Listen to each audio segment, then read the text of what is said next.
தெய்வத்தால் ஆகாதெனினும் முயற்சிதன் மெய்வருத்த கூலி தரும்.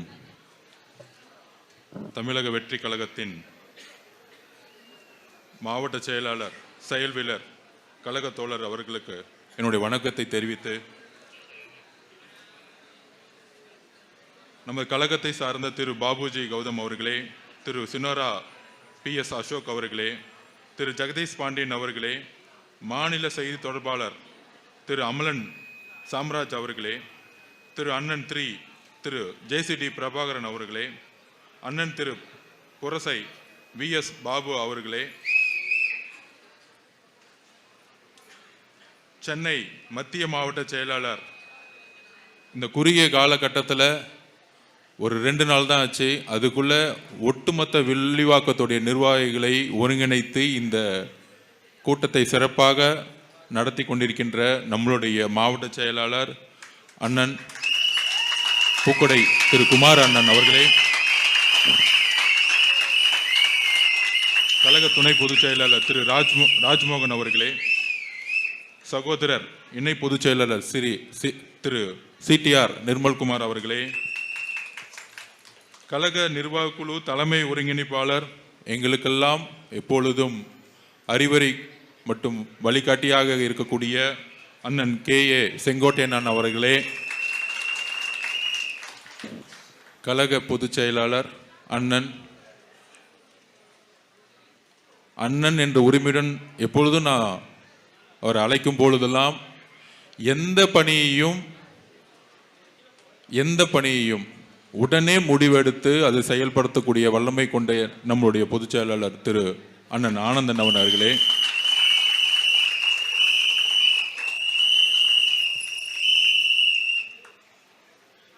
கழக தலைவர் 2026 முதல்வர் எங்கள் அண்ணன் தலைவர் விஜய் அண்ணன் அவர்களுக்கும் என்னுடைய வணக்கத்தை தெரிவித்து, இந்த வில்லிவாக்கத்துடைய முதல் உரை அதாவது ஒரு தொகுதிக்குள்ள போகும்போது பொதுவா ஹாஸ்பிட்டல் இல்லைன்னு கேட்பாங்க, சரியா மருத்துவமனை இருக்கா அப்படின்னு பார்த்தா இங்க மருத்துவமனை இல்லை. ஒரு கல்லூரி இருக்கா அப்படின்னு பார்த்தா கல்லூரிங்கிறதே இங்க இல்லை. நல்ல அரசு பள்ளி இருக்கான்னு பார்த்தா அதுவும் இல்லை. மழை வரும்போது தண்ணி வருமானு கேட்டா இல்லை, சாக்கடையே வந்துகிட்டு இருக்கு. வில்லிவாக்கம் கழிவு நீர் வாக்கமா தான் மாறிக்கிட்டு இருக்கு. சரி, இதெல்லாம் பிரச்சனை மக்களுக்கு தெரியும். ஆனா ஒரு பிரச்சனை இப்பதான் தெரிஞ்சு, 5 வருஷமா இங்க ஒண்ணு இல்லை. MLA ஆபீஸே இங்க இல்லையா? இதுல வேற திமுக ஜெயிக்குன்னு சொல்லி சுத்திக்கிட்டு இருக்காங்க. சத்தியமா சொல்றேன். சரி, MLA ஆபீஸே இல்லைன்னு பார்த்தா கடைசியில தேர்ந்தெடுக்கப்பட்ட MLA வெற்றி அண்ணனே இல்லையா? அவர் எங்க போனாருன்னு தெரியலன்னு நாளைக்கு போஸ்ட் அடிச்சு ஓட்டுவாங்கன்னு நினைக்கிறேன். சரி, அவர் தான் பிறப்பால் தேர்ந்தெடுக்கப்பட்ட MLA. அந்த கட்சியே அப்படிதான். எனக்கு பேராசிரியரையே ரொம்ப பிடிக்கும் சின்ன வயசுல இருந்து. ஸோ அவருடைய பேரன்கிற முறையில் தேர்ந்தெடுத்தாங்க. அவருக்கும் கெட்ட பேர், பேராசிரியருக்கும் கெட்ட பேர், இன்னைக்கு வில்லிவாக்கத்துக்கும் கெட்ட பேர்.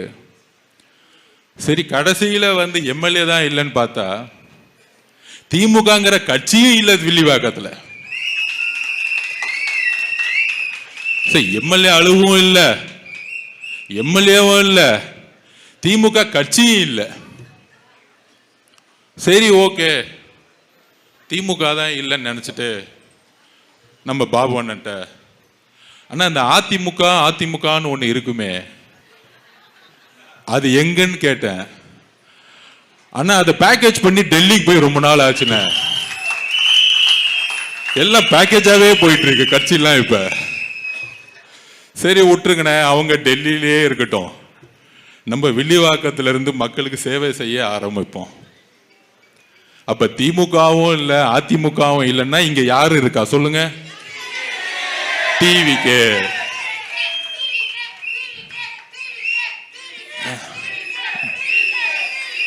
இப்போதைக்கு நம்ம யாரு இருக்கிறோம் களத்துல? TVK. முதலமைச்சர் இந்த தொகுதி பக்கம் எப்பயாச்சும் வந்துட்டு போனாரா? அவரும் இல்ல கடைசியில். அப்ப நம்ம கிட்ட இருக்கிற ஒரே நம்பிக்கை நம்மளுடைய தலைவர் விஜய் அண்ணா. காம்படிஷன் வேணும்ல, இதெல்லாம் மாத்துறது கடைசியா ஒண்ணு பண்ணுவாங்க திமுக. பாபுன்னு ஒருத்தர் வருவாரு, ஓகே அது நம்ம பாபு ஒன்ன பாத்துக்குவார், விட்டுருங்க, அவரை பத்தி பேச வேணாம். சேகர் பாபு, ஸ்னேக் பாபு அப்படின்னு நிறைய பேர் வந்துகிட்டே இருப்பாங்க. இந்த வட்டம், நகரம், சதுரங்கம் இதெல்லாம் வந்துகிட்டே இருக்கும். கடைசியில ஜெயிக்க முடியாதுன்னு தெரிஞ்சுக்கிட்டு ஒண்ணு பண்ணுவாங்க. என்ன பண்ணுவாங்கன்னா, வீடு வீட 2000 ரூபாய் கொடுப்பாங்க, இல்ல 3000 ரூபாய் கொடுப்பாங்க. தலைவர் நிக்கிற தொகுதின்னு 5000 போவோம். இப்பெல்லாம் ஏலம் ஆயிடுச்சு. இப்ப ரெடி பண்ணிட்டு இருப்பாங்க. பெரம்பூரா நேத்து ஏதோ தீர்மானம் போட்டாங்க, 5000 ரூபாய் ரெடி பண்ணு. இந்த மாதிரி 5000, 3000, 2000 அடிச்ச பணத்தை கொண்டு வந்து கொடுக்கணும்ல. நான் மக்கள்கிட்ட ஒரே ஒரு சின்ன கணக்கு சொல்லிக்கிறேன். 5 வருஷம் மொத்தமா அடிக்கிற பணம் 1 லட்சம் கோடி, 2 லட்சம் கோடி. நான் திமுக கிட்ட ஒண்ணு கேட்கிறேன், அப்பா 3000, 4000 எல்லாம் கொடுக்காதீங்க, ஒரு 1 லட்சம் கோடி உங்க குடும்பம் அடிச்சிருக்கு, அமைச்சருங்கள்லாம் ஒரு 50,000 கோடி அடிச்சு வச்சிருக்கீங்க, அதிகாரிகள் ஒரு 50,000 கோடி அடிச்சு வச்சிருக்கீங்க, மொத்தம் 6 லட்சம் கோடி கடன் எதுக்குன்னா 2 லட்சம் கோடி குடும்பத்துக்கு, 1 லட்சம் கோடி இவங்களுக்கு, 3 லட்சம் கோடி தான் உண்மையான கடன். அப்ப நாம என்ன சொல்றோம்னா, 3000 கொடுக்காதீங்க, 5 வருஷத்துக்கு கணக்கு போட்டா மாசத்துக்கு 50 ரூபாய் பிச்சை காசு கொடுக்குறீங்கடா, டேய் கொஞ்சம் நல்ல காசா கொடுங்க. மக்களை பார்த்து ஏமாத்தாதீங்க. 3000 எவ்வளவு வருது? 50 ரூபா ஒரு மாசத்துக்குன்னா 600 ரூபாய். 5 வருஷத்துக்கு 3000 ரூபாய் கொடுத்து 50,000 கோடி அடிக்க வராங்க. இதுதான் கணக்கு, மக்கள் புரிஞ்சுக்கணும். இன்னையிலிருந்து இந்த கணக்கை மக்கள்கிட்ட போய் கொண்டு போய் சேருங்க. நம்மளுடைய எதிர்காலத்தை டிசைட் பண்றதுக்கு மாசம் 50 ரூபாய் கொடுக்க வராங்க தேர்தலுக்கு. அடுத்த 5 வருஷத்துக்கு 3000 ரூபாய். 50 ரூபாய் கொடுத்து உங்க ஓட்டை விற்கணுமா? இந்த கேள்வியை மக்கள் கிட்ட நம்ம கேட்டே ஆகணும். அப்ப இந்த 50 ரூபாய் கொடுத்து ஓட்டு போறது என்ன ஆகுது? நமக்கு மருத்துவமனை இருக்கா? இல்ல. இவங்களுக்கு மட்டும் உடம்பு சரியில்லை நேரம் அப்போலோ போயிடுவாங்க. இங்க இருக்க எம்எல்ஏ உடம்பு சரியில்லைன்னா எங்க போவாரு? அப்போலோ போடுவாங்க. நம்ம மட்டும் எங்க போனோம்? இங்க இருக்க மருத்துவமனைக்கு போனோம். மருத்துவமனைக்கு போனா உடம்பு சரியில்லைன்னு ஃபீவருக்கு போனா, காய்ச்சலுக்கு போனா அங்க ஒரு 100 கொசு வந்து நமக்கு மலேரியாவையும் வேற நோயும் கொடுத்துரும். அங்க இருக்க தண்ணியை குடிச்சா டைபாய்டு வந்துடும், இல்ல வைரல் ஃபீவர் வந்து. இதுதான் மருத்துவமனை, இங்க இருக்க மருத்துவமனை. சரி, படிச்சுட்டு இந்த தொகுதிக்குள்ள போனா ஒரு கல்லூரி இருக்கான்னு கேட்டா அந்த தொகுதியில கல்லூரி கிடையாது, ஒரு மருத்துவமனை கிடையாது. மழை வந்தா 3 மாசம் வீட்டை விட்டு வெளியே வர முடியாது, குடிக்கிற தண்ணியில கழிவு நீரோட கலக்குது. இந்த பிரச்சனை எத்தனை வருஷமா இருக்கு? 2015 இருந்து இருக்கு. 2015 மழை வரும்போது பாதிக்கப்பட்ட முக்கியமான தொகுதி வில்லிவாக்கம், மொத்தமா முழுகிருச்சு. ஆனா இன்னைக்கும் அப்படிதான் இருக்கு. ஆனா கலைஞர் வேட்டி கட்டிட்டு வந்தாரு, ஸ்டாலின் 2000 வேட்டி கட்டிட்டு வந்தாரு. இப்ப எப்படி ஷிஃப்ட் ஆயிட்டாருன்னா கோட் சூட்டு போட்டு வராரு, பையன் கம்ப்யூட்டர் கிட்ட வந்துட்டாரு. இதுதான் அவங்க டெவலப்மெண்ட். ஒரு டெவலப்மெண்ட் ஆகும்ல, குடும்பமா டெவலப் ஆகும்ல. அப்ப வில்லிவாக்கம் இன்னைக்கு எப்படி இருக்குன்னா, திமுக இல்ல, முதல்வர் இல்ல, எம்எல்ஏ இல்ல, அமைச்சர் இல்ல, மாவட்ட செயலர் யாருமே இந்த தொகுதியை கண்டுக்கவே இல்லை. மக்களை மக்களா கூட மதிக்கல. பெண்கள் பாதுகாப்பு, ஒரே சாராயம், இங்க கஞ்சா இல்ல, அடுத்த கட்டத்துக்கு போயிடுச்சு போதை, காஸ்ட்லியான போதை. அப்ப இங்க இருக்கக்கூடிய இளைஞர்கள் எவ்வளவு பிரச்சனை, தாய்மார்கள் எவ்வளவு பிரச்சனை பண்றாங்க, எவ்வளவு பிரச்சனை டெய்லி அனுபவிச்சுட்டு இருக்காங்க. இவ்வளவு தொகுதி பிரச்சனை இருக்குன்னா, நம்ம தேர்தலுக்காக அண்ணன், வெறும் தேர்தலுக்காக அண்ணன் எலெக்ஷனை ஸ்டார்ட் பண்ணல. எதுக்கு தலைவர் முதல் இந்த கட்சியை உருவாக்குனார்? அவர் பார்த்தார், எனக்கு 100 கோடி 200 கோடி 300 கோடி சம்பளத்தெல்லாம் பார்த்துட்டாரு. அவர் இவ்வளோ பெரிய சம்பளம் வாங்கிட்டு தூக்கி போட்டு ஏன் வராரு அப்படின்னா, நான் பார்த்துக்கிட்டே இருக்கேன் 20 வருஷமா, மாற்றம் வருமா, சரி மக்கள் மனசுக்கு பாருங்க. இந்த படம் ரிலீஸ் ஆகல, உன் படம் ஒரு நாள் கூட தியேட்டர்ல ஓடாதுன்னு தியேட்டருக்குள்ள மக்களே போல. அப்ப இந்த ரெட் ஜெயின் கம்பெனி யாருது நீங்க சொல்லுங்க? உதயநிதி மணி ஸ்டாரத்துக்கு முன்னாடி உடனே அந்த பேரை மாத்துறாங்களாம். உதயநிதி அந்த கம்பெனிக்கு ஓனர் கிடையாது, இன்ப நிதி தான் ஓனரா. இன்பநிதி யாரு? உதயநிதியும் மகன். சரி, இன்பநிதியோட தாத்தா யாரு? கொஞ்சம் சத்தமா சொல்லுங்க. இஸ்லாமிய தோழர்களே, கிறிஸ்துவ தோழர்களே, தலித் சகோதரர்களே, இன்பநிதியுடைய தாத்தா முதலமைச்சர் ஸ்டாலின் அவர்களுடைய படம் ரிலீஸ் ஆகுது. ஆனால் உண்மையாக அரசியல் செய்யக்கூடிய எங்களுடைய தலைவர் இன்றைக்கு வரைக்கும் அதோடைய நஷ்டத்தை தைரியமாக எதிர்கொண்டிட்டு இருக்கார். இப்ப இஸ்லாமிய தோழர்களுக்கும் கிறிஸ்தவ தோழர்களுக்கும் இது பதில் சொல்லுங்க. எல்லா நிருபர்களும் போய் உதயநிதிட்ட கேளுங்க. அது எப்படி சார் உங்க படம் மட்டும் பாஜக சர்டிபிகேட் கொடுக்குது, அவரது மட்டும் கொடுக்கல, உங்களுடைய மகன் மட்டும் வியாபாரம் பண்றாரு, படத்தை ரிலீஸ் பண்ணிட்டாரு. அப்ப அண்ணன் திருமா அண்ணன் அவர்களுக்கிட்டையும் கம்யூனிஸ்ட் சகோதரர்கிட்டையும் நிருபர்கள் போய் கேட்கணும். இந்த மாதிரி டிவிகே பக்கத்துல இருந்து சொல்றாங்க, நீங்க பாஜக பக்கம் பேச மாட்டேங்கிறீங்க அப்படின்னு. அப்படி பாஜக அப்படி பார்த்தா நமக்கு சர்டிபிகேட் கொடுத்து முதல் நாளே ரிலீஸ் பண்ண விட்டுருக்கணும். ஏன் திமுகவுடைய படத்தை மட்டும் ரிலீஸ் பண்ணாங்க? இந்த மாதிரி பொய்யான பிரச்சாரத்தை 40 வருஷத்துக்கு மேல அரசியல் இருக்கக்கூடிய தலைவர்கள் நிப்பாட்டும் நான் தாழ்மையுடன் கேட்டுக்கிறேன். பொய்யான பிரச்சாரத்தை திமுக பண்ணாதீங்க. எங்களுடைய தலைவர் நேத்து தினத்தந்தி பேப்பர்ல இன்னைக்கு வந்திருக்கு, கண் கலங்கினார். எங்களோட தலைவர் கண் கலங்கினார், பேசுறாரு. என்ன மட்டும் ஏன் இப்படி அவதூறா பேசுறீங்க? என்னோட நிகழ்ச்சிகளுக்கெல்லாம் ஏன் தடை பண்றீங்க? எனக்கு ஏன் இவ்வளவு தடைகள்? மக்களை ஏன் பார்க்க விட மாட்டேங்கிறீங்க? அவர் ஏன் கண் கலங்கினார் தெரியுமா? கரூருடைய வழி. அது மட்டுமல்ல, அவர் சென்னையிலிருந்து வரும்போது வெள்ளூர் வரைக்கும் இவங்க கொடுத்த பர்மிஷன் 5000க்கு கம்மி. ஆனா ரோட்ல 2 லட்சம் பேர் நிக்கிறாங்க அவர் பார்க்கிறதுக்கு. என்னால பார்க்க முடியலையே, உங்க உணர்வுல கலந்துக்க முடியலையே. அந்த வலி. கண் கலங்கினார். தலைவர் அவர்களே, தமிழக மக்களுக்கு எல்லாத்துக்கும் உண்மை தெரியும். எம்ஜிஆர் அவர்கள் கண் கலங்கினார், புரட்சி தலைவி அம்மா அவர்களை கண் கலங்க வச்சாங்க. ஆனா 2 பேரும் ஓட ஓட விரட்டினாங்க உயிரோட இருக்க வரைக்கும் திமுகவை முதலமைச்சராக்குனாங்க. அதுக்கப்புறம் 2 தலைவருக்கு அப்புறம் பயந்த ஒரே தலைவர், திமுக பார்த்து பயந்த ஒரே தலைவர், ஒரே இயக்கம் டிவிகே, நம்மளுடைய தலைவர் விஜய் அவர்கள். அதனாலதான் இவ்வளவு நெருக்கடி. அது என்ன நெருக்கடி? அதெல்லாம் சும்மா. அப்ப இந்த பத்திரிகையாளர்கள் நிறைய பேர் கேட்பாங்க, இல்ல மக்கள்கிட்ட நம்ம உண்மையை சொல்லணும்ல. கரூர் சிச்சுவேஷனுக்கு முன்னாடி நாகப்பட்டினத்திலே சொல்லியிருப்பாரு, எனக்கு சரியான இடம் கொடுக்க மாட்டேங்கிறீங்க, மக்கள் கூட்டம் கூட்டமா வராங்கன்னு. அப்ப கரூருடைய பாதுகாப்பு இல்லாம நம்மளுடைய மக்கள் இறந்தாங்க. மிகப்பெரிய வழி. சட்ட போராட்டம் அதெல்லாம் நடத்திட்டு அவங்களுடைய நோக்கமே என்ன, எப்படி நடிச்சிருக்காங்கன்னு உங்களுக்கு தெரியும், ஆல்ரெடி நமக்கு தெரிஞ்சது தான். நோக்கமே தமிழக வெற்றி கழகத்தை முடக்கிறது, தலைவர் விஜய் அவர்களை முடக்கிறது. அதுக்கு நான் உதாரணமே சொல்லிடுறேன். தமிழக வெற்றி கழகத்தை முடக்கிறதுக்கு கவர்மெண்ட் ஒரு SOP கொடுத்தாங்க, ஸ்டாண்டர்ட் ஆப்ரேட்டிங் சிஸ்டம். அதாவது ஒரு கூட்டம்னா எப்படி நடத்தணும் அப்படின்னு. அந்த SOP எதுக்குன்னா முழுக்க நம்ம கூட்டமே நடத்தக்கூடாதுன்னு. இப்ப திருச்செந்தூர் கோயில்ல இல்ல வேளாங்கண்ணி கோயில்ல ஒரு பெரிய கூட்டம் வருது, 10 லட்சம் பேர் வராங்க அப்படின்னா அதுக்கான பாதுகாப்புக்கான பொறுப்பு யாரு? காவல்துறை. அவங்க தான் ஆர்கனைஸ் பண்ணுவாங்க ரோட்ல இருந்து மெயின்ல.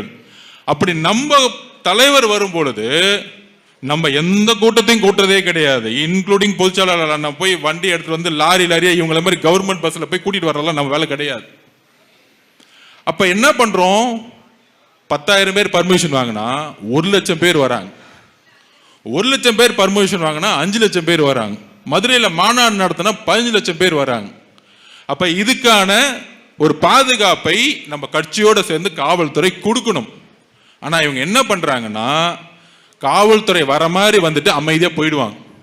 அப்ப அவங்களுக்கு என்ன நோக்கம்? ஏதாவது பிரச்சனை நடக்கட்டும், ஏதாவது அடிதடி நடக்கட்டும், எல்லாம் மயங்கி விழுட்டும். இதுக்கெல்லாம் காரணம் தலைவர் விஜய் அவர்கள். இப்ப ஏன் அவர் ஒவ்வொரு வாரம் 10 நாளும் பர்மிஷன் வாங்கிட்டு பொறுமையா வராரு தெரியுங்களா? இன்னொரு பழி சொல்லை திமுக உருவாக்குறதுக்கு எல்லா முயற்சிகளும் செய்யுது. அப்ப அதனாலதான் ஒவ்வொரு 15 நாளும் 10 நாளும், அதாவது நான் ஒண்ணே ஒண்ணு சொல்றேன், சினிமாவில் நம்பர் 1 ஆகணும்னா 18 மணி நேரம் உழைக்கணும். 18 மணி நேரம் உழைச்சா மட்டும்தான் நம்பர் 1 ஆக முடியும். அப்படி உழைக்கக்கூடிய எங்களுடைய தலைவர் அதெல்லாம் தூக்கி போட்டு அரசியல்ல வந்து ஜெயிக்கணும் வரும் பொழுது 24 மணி நேரம் உழைக்கிறதுக்கு ரெடியா இருக்க மாட்டாரா?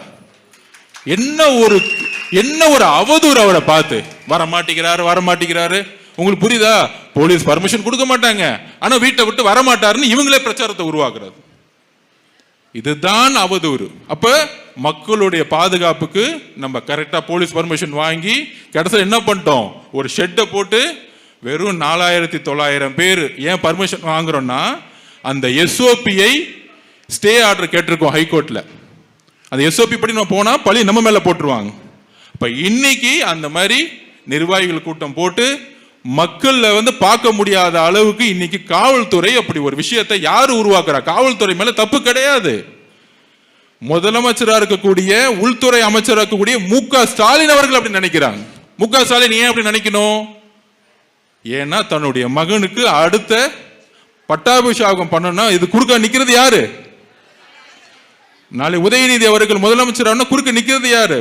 ஸ்டாலின் அவர்கள் 75 வயசு ஆயிருச்சு, இந்த எலெக்ஷன்ல காணா போயிடுவாரு. ஆனால் தடங்கள நிக்கிறது யாரு? இபிஎஸ் அவர்களா? மக்கள் இபிஎஸ் அவர்களை மறந்து ரொம்ப நாள் ஆச்சு. இப்ப கூட ஏதோ 10,000 ரூபாய் அனௌன்ஸ் பண்ணாராம். ஏதோ அப்படி போற வழிகளெல்லாம் 10,000 ரூபாய் கொடுக்குறேன், அங்க கொடுக்குறேன், இங்க. யார் நம்ப போறா? நீங்க 10,000 ரூபாய் கொடுக்க போற, 5,000 கொடுங்க, 1 லட்சம் கூட கொடுக்குறேன்னு சொல்லுங்களேன். மக்கள் உங்களை நம்பாம நீங்க முதலமைச்சர் ஆனா தானே காசை கொடுக்கறதுக்கு. அப்ப வெறும் காசு கொடுக்குறேன்னு சொல்லி ஓட்டு வாங்குறது. நான் என்ன பண்ணணும்னு சொல்ல முடியாது இல்ல. 21 முதலமைச்சரா ஏன் மக்கள் தூக்கி போட்டாங்க அப்படின்னு சொல்ல முடியாது இல்ல. அப்ப சும்மா 10,000 ரூபாய் கொடுக்குறேன், 2,000 ரூபாய் கொடுக்குறேன், 3,000 ரூபாய் கொடுக்குறேன். என்ன தமிழக மக்கள் என்ன ஏதோ வந்து காசு கொடுத்தா ஓட்டு போட்டுருவாங்கன்னு இன்னும் தவறான மனப்பான்மையில் நினைச்சுக்கிட்டு இருக்காங்க. வளர்ச்சி மாற்றத்தை பத்தி யோசிக்க மாட்டேங்கிறாங்க. அப்ப இன்னைக்கு இபிஎஸ் அவர்கள் காணா போயிட்டார், தொண்டர்கள் இங்க வந்துட்டாங்க. அப்ப திமுக இருக்கக்கூடிய ஒரே என்னது? டிவிகே நம்மளுடைய தலைவர் அவதூறு பிரச்சாரம், பெண் மூலியமா அவதூறு பிரச்சாரம், அந்த நிறுவனம் மூலியமா எல்லாத்தையும் அவதூறு பிரச்சாரம். அந்த பிரச்சாரத்தை உருவாக்கும் பொழுது நேற்று ஏன் கலங்கினார்னா இதுக்குதான். என்ன வந்து மக்கள்கிட்ட பார்க்க விட மாட்டேங்கிறீங்களே, என்ன சந்திக்க விட மாட்டேங்கிறீங்களே. அப்படி சந்திச்சாலும் என் மக்களுக்கான பாதுகாப்பை கொடுக்க மாட்டேங்கிறீங்களே. அப்போ ஒவ்வொரு தாட்டியும் அவர் பயப்படுறார், மக்களுக்கு வந்து ஏதாச்சும் எதுவும் நடந்துடக்கூடாது. ஏன்னா காவல்துறை இல்லை. அப்ப இந்த நோட்டிபிகேஷன், எலெக்ஷன் கமிஷன் நோட்டிபிகேஷன் வரும் பாருங்க, அது வரைக்கும் இந்த முதலமைச்சர் சைனுங்கிறது வேலிடிட்டி. அதுக்கப்புறம் அதெல்லாம் முதலமைச்சருங்கிறது அவ்வளவுதான். அடுத்த மாசம் என்னைக்கு வந்து நோட்டிபிகேஷன் வருது அதோட முதலமைச்சர் ஓவர். காவல்துறை எல்லாம் மாற்றப்படும். அப்ப நேர்மையான காவல்துறை வரும் பொழுது கண்டிப்பாக தலைவர் ஒவ்வொரு ஊராகவும் நடப்போவார், ஒவ்வொரு ஊராகவும் வருவார். ஏன்னா இந்த காவல்துறை வச்சு நம்ம எதுவுமே செய்ய முடியாது. இந்த முதலமைச்சர் அப்படி ஒரு விஷயத்தை உருவாக்க பாக்குறாங்க. அவரை சுத்தி என்ன சொன்னாலும் மக்கள் எடுபட மாட்டேங்குது. அப்ப யாரோ ஒருத்தருக்கு அந்த கூட்டத்துக்கு வந்து எதாவது ஆச்சுன்னா உடனே பழியை தூக்கி அவர் மேல போடும். அதான் நேற்று கேட்டாரு, நீங்க என்ன வந்து நட்புங்கிறீங்களே, ஏன் மேல பழிய போட்டீங்களே, அதான் உங்க நட்பா? அரசியல் சூழ்ச்சி அது. கடைசியில ஜெயிக்க முடியாதுன்னு தெரிஞ்சுக்கிட்டு ஒண்ணு பண்ணுவாங்க. என்ன பண்ணுவாங்கன்னா வீடு 2,000 ரூபாய் கொடுப்பாங்க, இல்ல 3,000 ரூபாய் கொடுப்பாங்க. தலைவர் நிக்கிற தொகுதின்னு 5,000 போவோம். இப்பெல்லாம் ஏலம் ஆயிடுச்சு. இப்ப ரெடி பண்ணிட்டு இருப்பாங்க. பெரம்பூரா நேற்று ஏதோ தீர்மானம் போட்டாங்க, 5,000 ரூபாய் ரெடி பண்ணு. இந்த மாதிரி 5,000, 3,000, 2,000 அடிச்ச பணத்தை கொண்டு வந்து கொடுக்கணும்ல. நான் மக்கள்கிட்ட ஒரே ஒரு சின்ன கணக்கு சொல்லிக்கிறேன். 5 வருஷம் மொத்தமா அடிக்கிற பணம் 1 லட்சம் கோடி, 2 லட்சம் கோடி. நான் திமுக கிட்ட ஒண்ணு கேட்கிறேன், அப்பா 3,000, 4,000 கொடுக்காதீங்க. ஒரு 1 லட்சம் கோடி உங்க குடும்பம் அடிச்சிருக்கு, அமைச்சருங்கள்லாம் ஒரு 50,000 கோடி அடிச்சு வச்சிருக்கீங்க, அதிகாரிகள் ஒரு 50,000 கோடி அடிச்சு வச்சிருக்கீங்க. மொத்தம் 6 லட்சம் கோடி கடன் எதுக்குன்னா 2 லட்சம் கோடி குடும்பத்துக்கு, 1 லட்சம் கோடி இவங்களுக்கு, 3 லட்சம் கோடி தான் உண்மையான கடன்.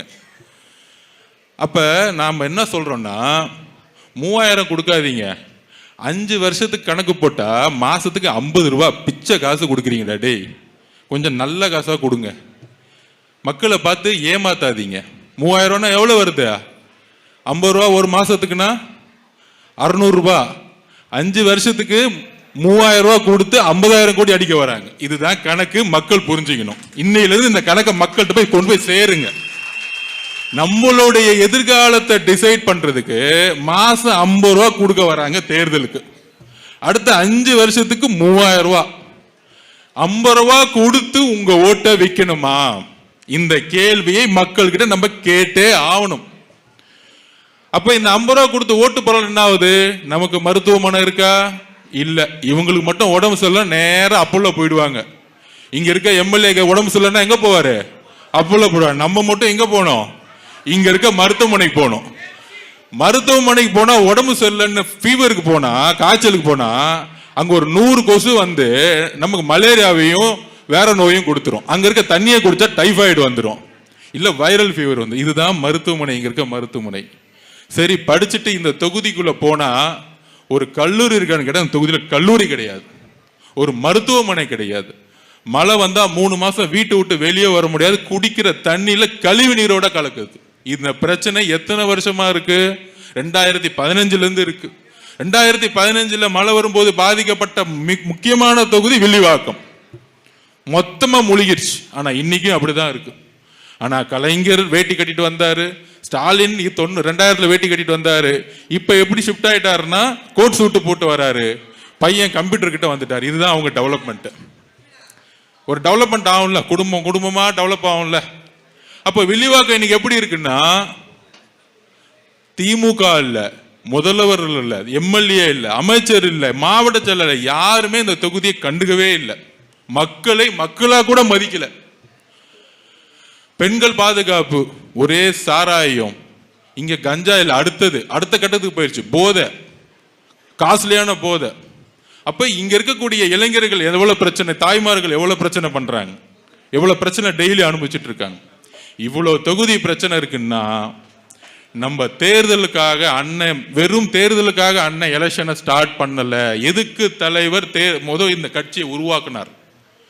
அவர் பார்த்தார், எனக்கு 100 கோடி 200 கோடி 300 கோடி சம்பளத்தெல்லாம் பார்த்துட்டாரு. அவர் இவ்வளோ பெரிய சம்பளம் வாங்கிட்டு தூக்கி போட்டு ஏன் வராரு அப்படின்னா, நான் பார்த்துக்கிட்டே இருக்கேன் 20 வருஷமா, மாற்றம் வருமா? சேரிகளாவே இருக்கு.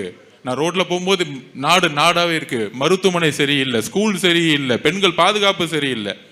அப்ப நான் கட்சியை ஆரம்பிக்கிறேன். இது தேர்தலுக்காக மட்டும் ஆரம்பிச்ச கட்சி கிடையாது. ஒவ்வொரு தொகுதியா பிரச்சனையை அலசி ஆராயுங்க. நேற்று பெரம்பூர் சொல்லும் போது வெறும் தேர்தலுக்காக சொல்லல, அவருடைய உள்ளத்தை தெரிஞ்சுக்குவாங்க. ஒரு சட்டமன்ற உறுப்பினர் ஆகணும்னு நினைக்கும் பொழுது ஒவ்வொரு சட்டமன்ற உறுப்பினர் கால்குலேஷன் பண்ணுவாங்க. இந்த தொகுதியில ஜாதி பலம் இருக்கா, இந்த தொகுதியில மத பலம் இருக்கான்னு. எங்களோட தலைவர் தேர்ந்தெடுத்த தொகுதி வறுமையின் உச்சத்தில் இருக்க தொகுதியா தான் தேர்ந்தெடுப்பார். அதை மாற்றுவார், அந்த தொகுதியே மாற்றுவார். 50 வருஷமா 60 வருஷமா சேரிகள் இருந்தது, சேரிகளை தூக்கி போட்டு, குடிசைகளை தூக்கி போட்டு, நான் எங்க மருத்துவமனைக்கு போறேனோ இப்ப சொல்றேன், எங்க அண்ணன் ஒரு அரசு மருத்துவமனையில போய் உடம்பு சரியில்லை பார்க்கக்கூடிய ஒரு மருத்துவமனையை உருவாக்குவார். ஏழைக்கு ஒரு மருத்துவமனை, முதலமைச்சருக்கு ஒரு மருத்துவமனை இல்லைங்கிற ஒரு கான்செப்டை உருவாக்குவார். இதுக்குதான் அரசியலுக்கு வந்திருக்கார். இந்த எம்எல்ஏ ஆறது, மினிஸ்டர் ஆறது, அது மூலியமா சம்பாதிக்கிறதுக்குலாம் அவர் வரல. ஒரே வார்த்தை சொன்ன தலைவர், 1 ரூபாய் நான் தொட மாட்டேன் முதலமைச்சர் ஆன உடனே. இந்த தெளிவு இருக்கா? இன்னைக்கு மு.க. ஸ்டாலின் அவர்கள், ஐயா அவர்கள் அபிடேவிட்ல கொடுக்கிறாரு எம்எல்ஏ ஆகும்போது, என்கிட்ட காரே இல்ல. அப்ப இப்ப போறீங்களே 3 கோடி ரூபாய் கார் எங்கிருந்து வந்துச்சு? யாராவது ஸ்பான்சர் பண்ணாங்களா? ரெட் ஜெயிண்ட் 2021 முன்னாடி ரெட் ஜெயிண்ட் என்ன நிறுவனம்? 0 ப்ராஃபிட். படம் எடுத்ததே கிடையாது, எடுத்தாலும் டம்மி படம். இன்னைக்கு ஐயா ரஜினி அவர்களும் கமலும் வச்சு ஒரு பெரிய பட்ஜெட்டை வச்சு படம் எடுக்கிற. எங்க இருந்து காசு வந்துச்சு? மக்கள் பணம், கொள்ளடிச்ச பணம். நீ கவர்மெண்ட் வியாபாரம் பண்ற. என் தலைவர் தொழிலை விட்டுட்டு அரசியலுக்கு, மக்களுக்காக வந்திருக்கிறார். இதுதான் வித்தியாசம் உங்களுக்கு எனக்கும். இதுதான் வித்தியாசம், ரொம்ப வித்தியாசம். இவங்களுக்கு அவங்க வித்தியாசம் பண்ண வேணாம்.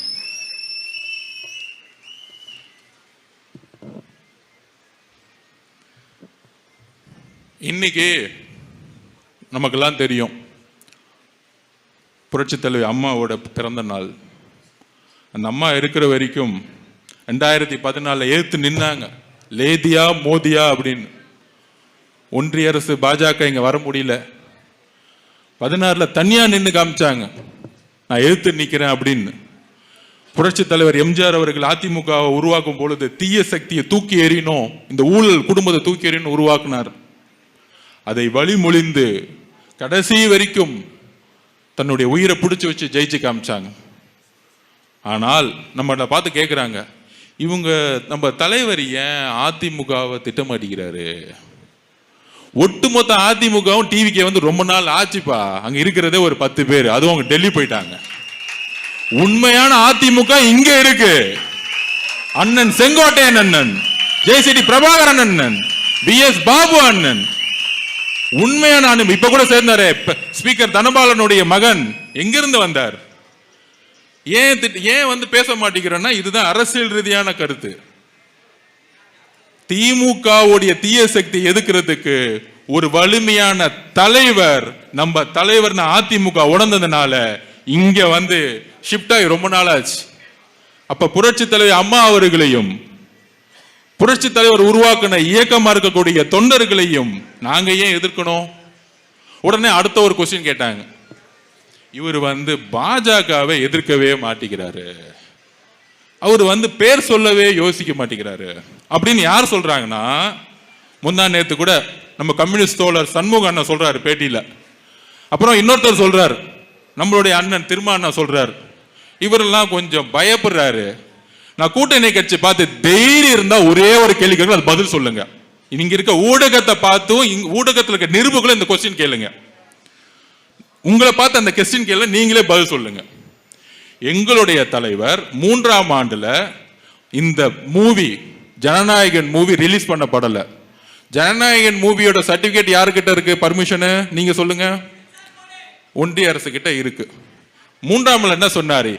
எந்த அழுத்தத்திற்கும் விஜய் பணிய மாட்டார், எந்த அழுத்தத்திற்கும் விஜய் பணிய மாட்டார். என்ன பார்த்து பணிவீங்களான்னு கேக்குறாங்க. தைரியமாக பேசிய இன்னைக்கு இந்தியாவில் 2 தலைவர், ஒன்னு ராகுல் காந்தி, இன்னொன்னு எங்களுடைய தலைவர். படம் நடிக்கிறோம் போறோம் என்னமோ ஓகே. ஆனா இன்னொரு கொஸ்டின் திமுக பார்த்து கேட்கிறேன். அந்த டைம்ல ஒரு மூவி ரிலீஸ் ஆச்சு, அந்த படம் பேர் என்ன மறந்துட்டேன், பராசக்தி. அது வந்ததும் தெரியல போனதும் தெரியல, அந்த அளவுக்கு மக்கள் தூக்கி போட்டாங்க.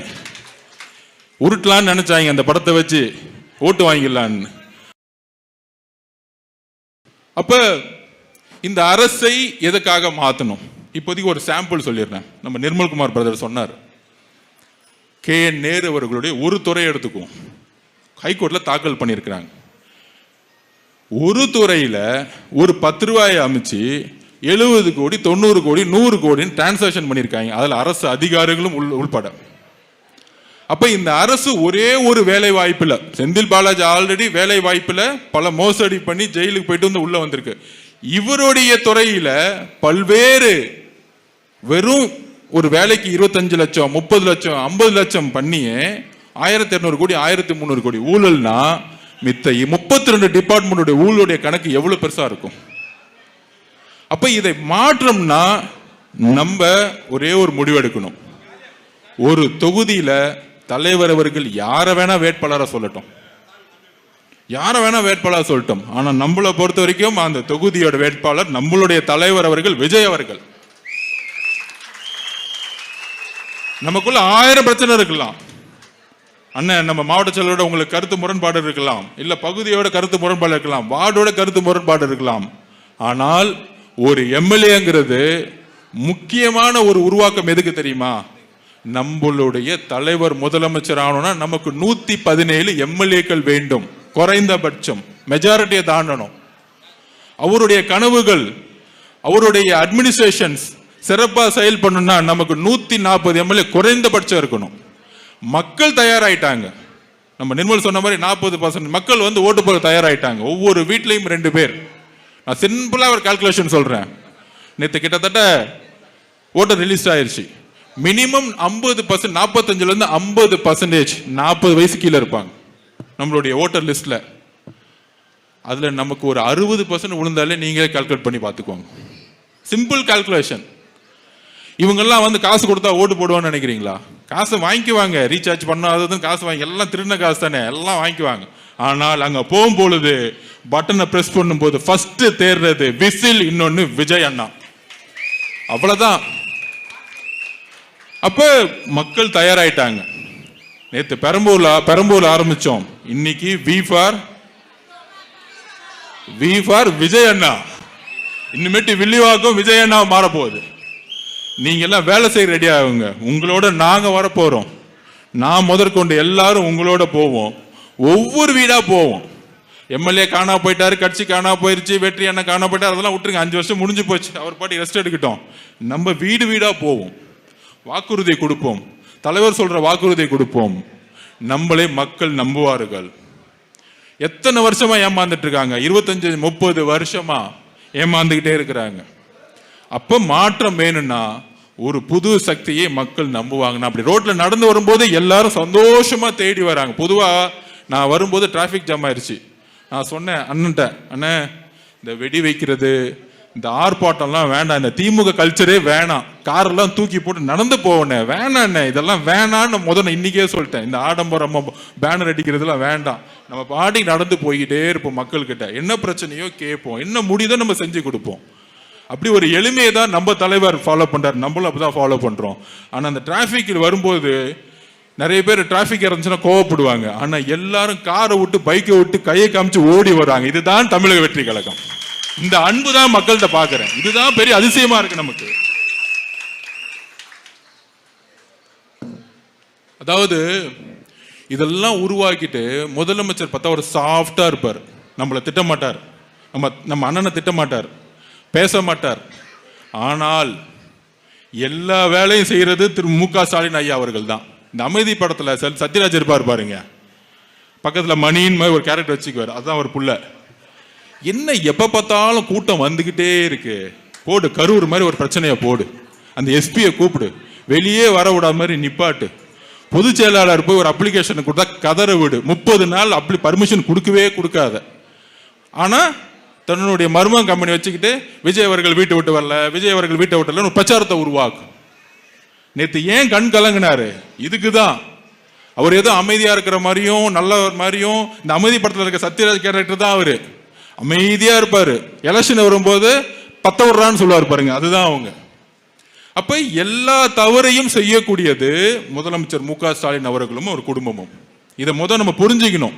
என்னது எல்லாம் கரெக்டா தானே போகுது, அவர் பாட்டிக்கு அமைதியா இருக்கிறாரு. இதுதான் மிகப்பெரிய ஆபத்தான அரசியல்.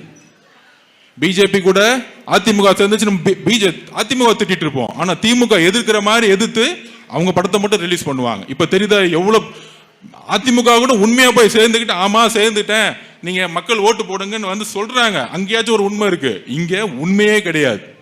எதுக்குற மாதிரி எதுக்குறது, ஆனா படத்தை ரிலீஸ் பண்றது. அப்ப நம்ம கிட்ட மட்டும்தான் இன்னைக்கு உண்மை இருக்கு, நம்மளுடைய தலைவர்கிட்ட மட்டும்தான் உண்மை இருக்கு. சோ இதை நம்ம புரிஞ்சுக்கிட்டு, நீங்க திடீர்னு இப்ப நம்ம மீட்டிங் போட்டோமா, நாளைக்கே இப்ப யார் மாவட்ட செயலாளர்னு கேட்டேன், வில்லிவாக்கத்துக்கு நம்ம சேகர் அண்ணன் தான், பாபு அண்ணன் தான் மாவட்ட செயலர் சொன்னாங்க. நாளைக்கே மீட்டிங் போட்டுருவார், ஓடி வந்து பாருங்க, இன்னும் 2 நாள்ல மீட்டிங் போட்டுருவாங்க, கிட்டு வருவாங்க. எனக்கு தெரிஞ்சு இப்ப இருக்க எம்எல்ஏ தூக்குனாலும் தூக்கிடுவாங்க, வெளியில இருந்து இம்போர்ட் பண்ணுவாங்க, இங்க இருந்து ஆச்சு தூக்கிட்டு வருவாங்க. அப்படி தூக்கிட்டு வந்து அதுன்னு படத்தை காமிப்பாங்க. நம்மளே படம் பார்த்து மேல வந்தவங்க, நம்மளே படம் பார்த்து ஆட்சி அமைக்க போடுவாங்க, நம்ம கிட்ட படம்லாம் காமிக்க முடியுமா?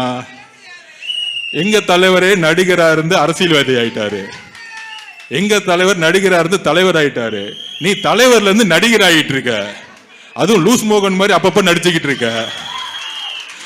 வேணாம் சார், எது தெரியுமோ அதை செய்யுங்க.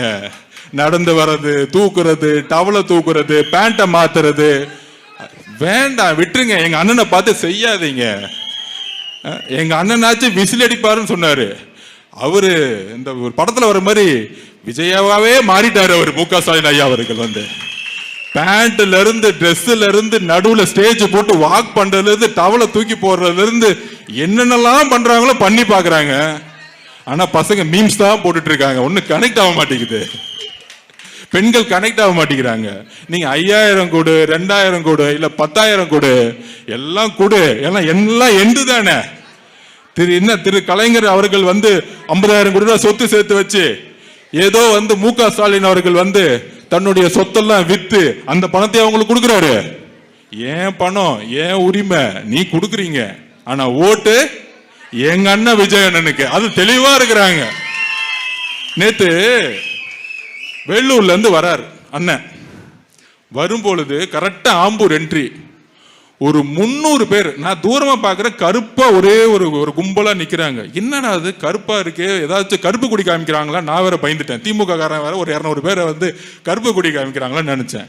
அப்படி நான் பக்கத்துல என்ன ஃபர்ஸ்ட் நான் தான் போயிட்டு இருக்கேன். அப்படி பக்கத்துல போகும்போது தான் தெரியுது, ஆம்பூர் என்ட்ரு ஆகும்போது நம்மளுடைய இஸ்லாமிய சகோதரிகள் ஒரு 300 பேரை பர்தா போட்டுட்டு ஒரு பாதி ரோடு ஓடி வராங்க பர்தா போட்டுட்டு. நான் பார்த்து பயந்துட்டேன். முகம் வேற பார்க்க முடியல. இந்த அக்கா முகம் பார்க்க முடியல, அங்க முகம் பார்க்க முடியல. பார்த்துட்டு ஃபர்ஸ்ட் கார் எந்த பார்த்துட்டு அண்ணன் நினைச்சிட்டாங்க. அண்ணன்காரன் கருப்பு, என் காரன் கருப்பு. உடனே பாதி நிப்பாட்டு. நான் சொன்னேன், இல்ல பின்னாடி வராரு, அங்க அட்டாக் பண்ணுங்க, என்ன கொஞ்சம் போக விட்டுறீங்க அப்படின்னு சொன்ன உடனே ஒரு 300 இஸ்லாமிய பெண்கள் ஓடி வராங்க குழந்தைங்களோட. எப்பன்னா 2 மணி வெயில்ல. இப்பொழுது தெரியுதா எங்க பாசம் இருக்குன்னு? ஒவ்வொரு மசூதியிலும் ஒழிக்கப்பட்டுவது இறைவனுக்கு அப்புறம் நம்மளுடைய தலைவருக்கு தான் ஓட்டு போடணும். ஒவ்வொரு சர்ச்சிலையும் சொல்ல ஆரம்பிச்சுட்டாங்க. ஒவ்வொரு வீட்லயும் தலைவர் வந்து பூந்தாரு. ஏன்னா அவருக்கு ஜாதியும் இல்ல மதமும் இல்ல. உடனே பிஜேபி காரன் திட்டுவான், அவர் வந்து ஜோசப் விஜய்ன்னு. உடனே திருப்பி சொன்னாரு, ஆமாப்பா என் பேர் ஜோசப் விஜய் தான், உனக்கு என்னடா பிரச்சனை? அது எங்க அப்பா வச்ச பேருப்பா, உனக்கு என்னப்பா பிரச்சனை? முருகர் வேலை கொடுக்கும் பொழுது அவங்க அண்ணன் பார்த்து, என்னப்பா அவரு முருகர் பக்தர்? ஆமா எங்க அண்ணன் முருகர் பக்தர் தான், உனக்கு என்ன பிரச்சனை? எல்லாமே மதமும் ஜாதியும் பிறப்பால இந்த குடும்பமா அந்த குடும்பமா, இவங்க தான் வந்து 75 வருஷத்துக்கு ஆள்ற பரம்பரை மாதிரி, ஏதோ சோழ வம்சம் மாதிரி. இவருக்கு அப்புறம் இவர் பையன், இவர் இன்பநிதி சினிமால போட்டாச்சு, அடுத்த ஹீரோ ஆக்கிடுவாங்க. ஹீரோ ஆக்குன 5 படம் ஓடாது, ஆனா இளைஞரணி தலைவர் ஆக்கிடுவாங்க. இளைஞரணி தலைவர் ஆகுன அடுத்த முதலமைச்சர் ஆகுறது ரெடி பண்ணிட்டாங்க பேக்கேஜ. இப்ப இதெல்லாம் ஏத்து நிக்கிறதுக்கு யாரு வரணும்? நம்ம தான் வரணும். நம்ம தலைவர் மட்டும்தான் இருக்கிறாரு. இதெல்லாம் இந்த ஃபேமிலி இனிமேட்டு ஒன்னும் பண்ண முடியாது. எம்ஜிஆர் கிட்ட ஒன்னும் பண்ண முடியல. இன்னைக்கு புரட்சி தலைவி அம்மாவோட பர்த்டே பூஜையை போட்டு ஆரம்பிச்சாச்சு, மொத்தமா முடிச்சிருவோம். அதனால பெரம்பூர்ல ஆரம்பிச்சு வில்லிவாக்கத்துல டேக் ஆஃப் ஆகி அண்ணன் தமிழ்நாடு முழுசும் போய் சென்ட் ஜார்ஜ் கோட்டையில உட்கார வைக்கணும்.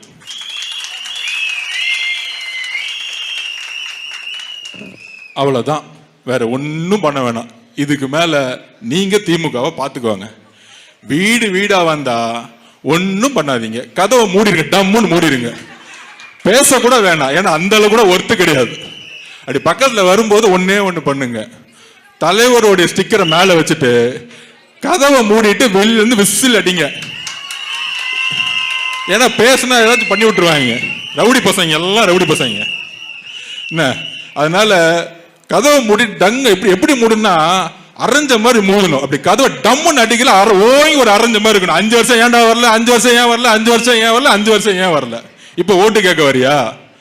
நம்ம சேகர் பாபு அண்ணன் வந்தாலும் சரி, முதலமைச்சரே வந்தாலும் சரி, மரியாதையை கதவை மூடிட்டு ஒரு விசில் அடிச்சோம்னா நம்ம எலெக்ஷன் முடிஞ்சிச்சு. இத்தோட இன்னும் முதலமைச்சர் இன்னும் ஒரு 10 நாளுக்கு தான், அத்தோட இந்த குடும்பத்தோடைய வாரிசு தொல்லைகளும் முடிஞ்சிச்சு. சோ ஒரு நல்ல நிர்வாகத்தையும் மாற்றத்தையும் உருவாக்க உங்களோட நாங்க வந்துட்டோம். இந்த வில்லிவாக்கம் இன்னுமேட்டு தளபதி வாக்கமா மாறணும். அவ்வளவுதான். நன்றி, வணக்கம்.